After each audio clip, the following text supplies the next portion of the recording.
வணக்கம். நாம் நம்மோட இருக்கக்கூடிய மனிதர்களோட அன்பா இருக்கும், நேசமா இருக்கும், பிரியமா இருக்கும், எல்லாம் சரிதான்.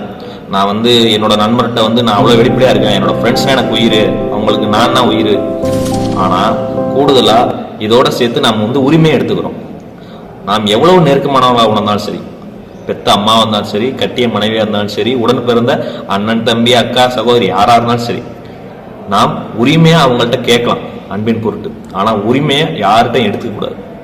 அப்படி சில சமயம் பார்த்தோன்னா ஆல்வேஸ் கிராண்டட் அப்படிங்கிற ஒரு மனநிலையில ஏதாவது ஒண்ணு நாம் எடுத்துக்கும் போது அவங்கள்ட்ட அனுமதி இல்லாமலோ அவங்க கவனத்துல இல்லாமலோ அதை ஏதாவது ஒரு கணத்துல அவங்க மறுத்துட்டாங்கன்னா நாம் முளைஞ்சிருவோம்.